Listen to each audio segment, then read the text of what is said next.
Stuart, Yes. what does it really mean to attach to nothing but God?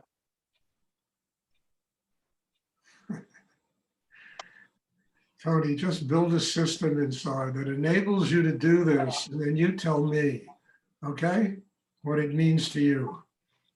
It's not something I can answer. How do what does it mean? To each person, it's a completely unique experience, but each person has to build a system inside that enables them to do that. And then you don't have to ask that question, because that question means that you want an answer in your head, and that's not going to get you where you want to go. So I don't know what it means, Tony. I really don't. I mean, in all humility, I must say, it's difficult to answer a question like that because it's unique.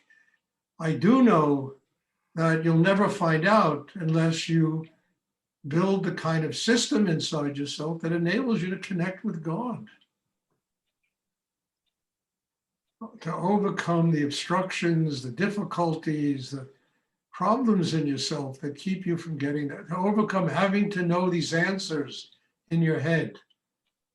Because once you bring it into your head, you limit the possibilities of ever connecting with God. That kind of knowledge is, it's like a teacup in an ocean. So I can't answer that, but I can answer something else, which is you build a system, you work in enough depth on yourself and have the need to ultimately overcome every obstruction inside yourself, every problem that keeps you from getting there, and building the kind of inner life that enables you to connect with God. And it's very simple. You don't have to know anything, you just live it. It becomes living experience. And of course, that's truly what a spiritual life is about. You don't have to know, you live it. You are a child of God living in this world. You serve higher energy. You serve, people. You serve life. You serve God. And this is living experience. This is not, some kind of intellectual knowledge that you know in your brain, because you'll never know it there. And that's what this work is all about. Every class, one should feel a step closer to doing what I'm talking about. And then one day it just happens. And there's no problem about, like Rudy told me, the guru is not God, the guru is the servant of God. The teacher is the servant of God. The teacher is the servant of everyone who studies with them. So you don't worship the teacher, you learn how to build an inner life that is strong enough to where this connection with higher energy becomes a living experience.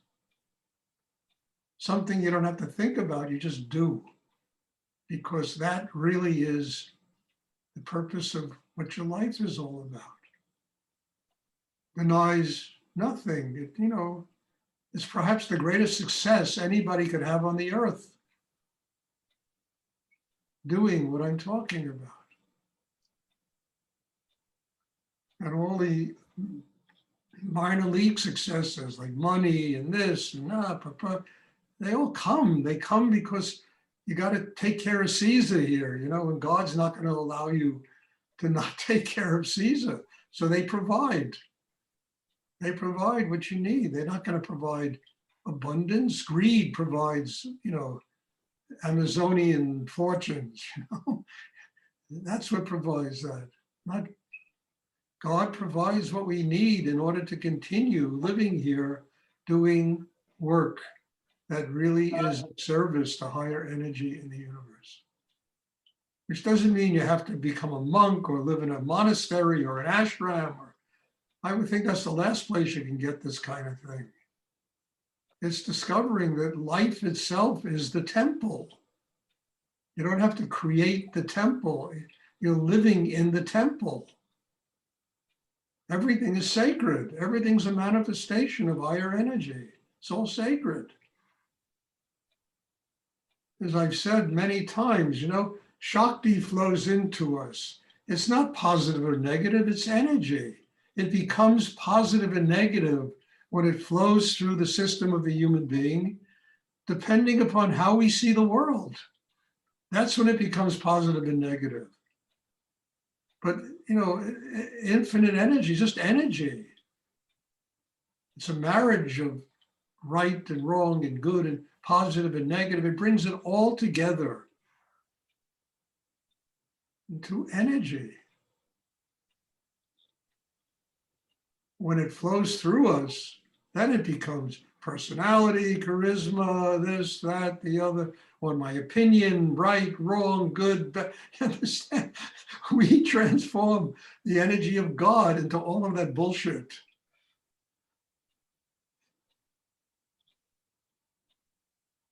Self-importance, who we are, who we're not. Really, it's unbelievable. It's almost absurd. So I can't answer that. Or maybe I did answer it. I don't know. You got a great answer, to that question. Thank you, you did.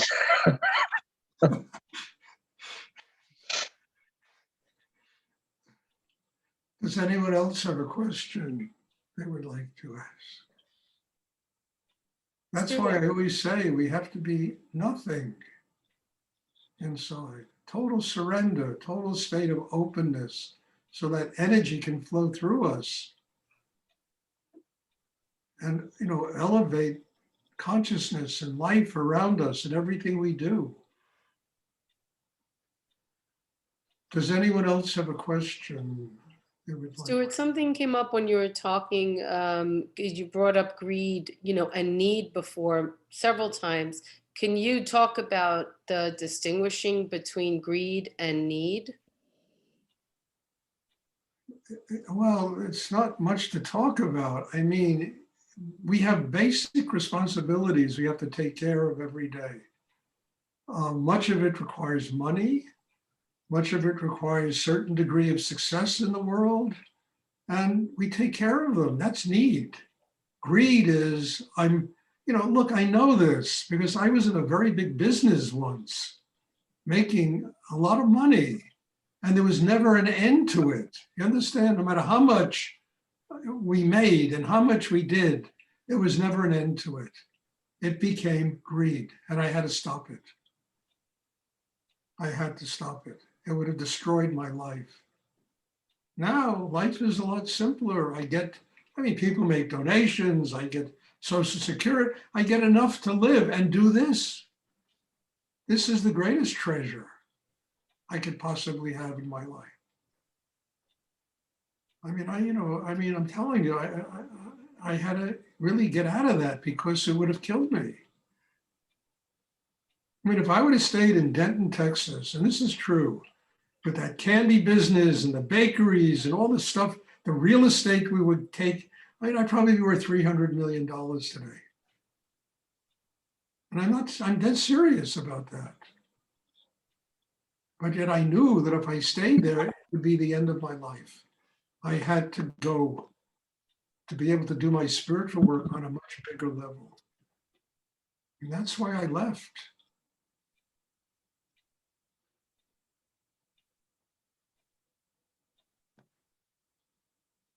So there's a difference between getting what you need to live. And, everybody should live well.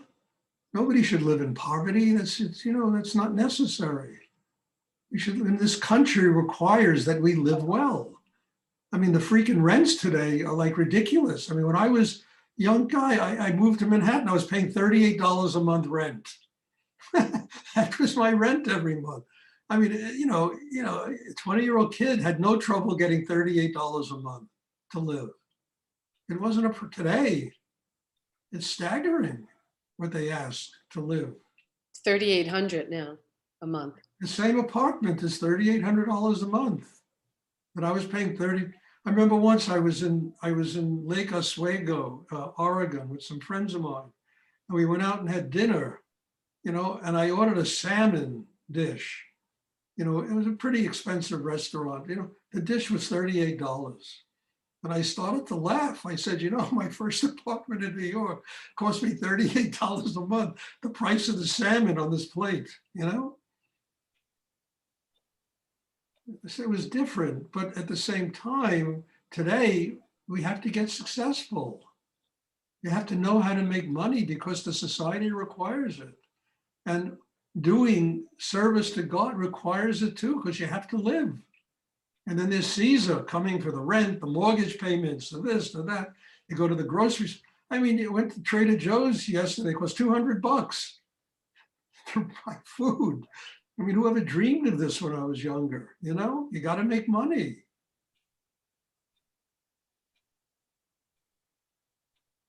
And there's nothing wrong with that. When it gets crazy is, when you got to, make trillions of dollars and be the richest person in the world.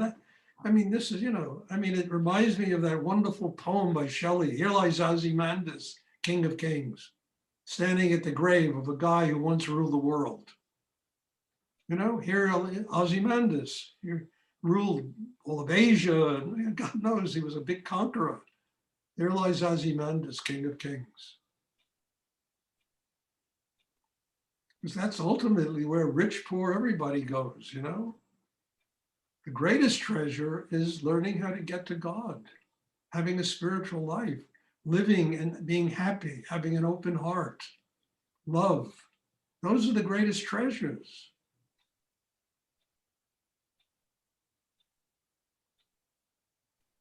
But also, we can't be naive and understand that you got to pay $3,800, $2,800, $5,000 a month to live just for an apartment today, a house. So one has to learn how to earn a living too.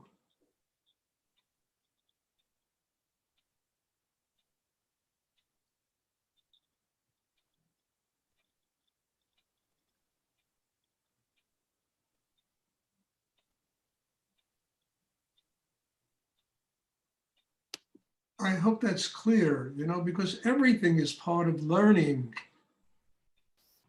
how to be a conscious human being living in this world.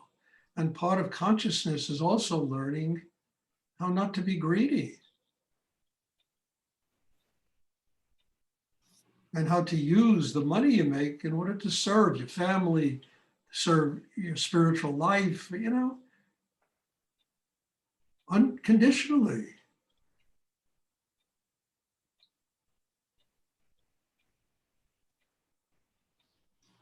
And it also gets rid of a lot of fear of money and success. And people are so afraid of being successful that it cripples them. They live their lives like cripples because success, they're so fearful of success. They get over that fear. I know I got over that fear. I got over that fear because Rudy put me in a situation where I had 20 people in an ashram living. We had to eat. We had, I said, Stuart, you got to learn how to make money. I never knew how to make money in my life. I had to learn.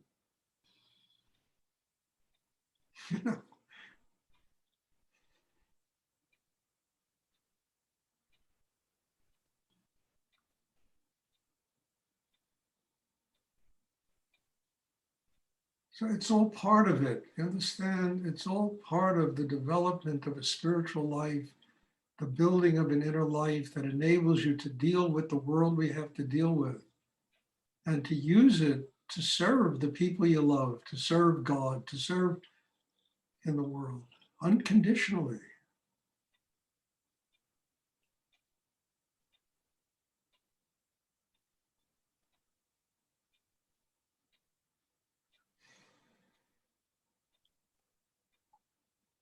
Does anyone else have a question? Thank you. You're welcome.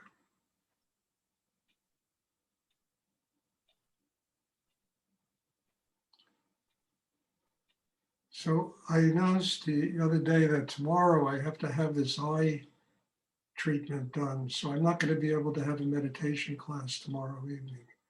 It basically puts me out of commission for most of the day, And then I get up on Tuesday and everything is fine, you know. So the next class we'll have will be on Wednesday. And I'm very serious about what I said. There's a group of people here that are really wonderful, that are committed to a spiritual life, a group of people that can be a real foundation for building something, you know, that can be really wonderful and that can help many, many people have a spiritual life. I'm grateful to you all. I'm willing to shoulder whatever it is I have to do, you know, to keep this group going and to build it and to just, just be so grateful for the miracle of Rudy's meditation practice. It is something amazing because it deals with whatever you have to deal with in life. There's a way of understanding, not in your brain, but as living experience, what it is you have to do to get through the day. So God bless you all and thank you. And I'm looking forward to seeing everybody on Wednesday. You have a wonderful evening, a wonderful new year. You know, just really go inside and make the commitment that this is going to be last year was a year of tremendous growth, overcoming impossible odds. And this year on that growth, each and every one of us can build, you know, and that what I told Tony before, an inner life that allows us to experience what it means to be in touch with God. So bless you all and thank you. And I'm looking forward to seeing you all on Wednesday. Thank you so much, Stuart. Thank you, Stuart. Thank you very much, Stuart. You're welcome. Thank you, Stuart.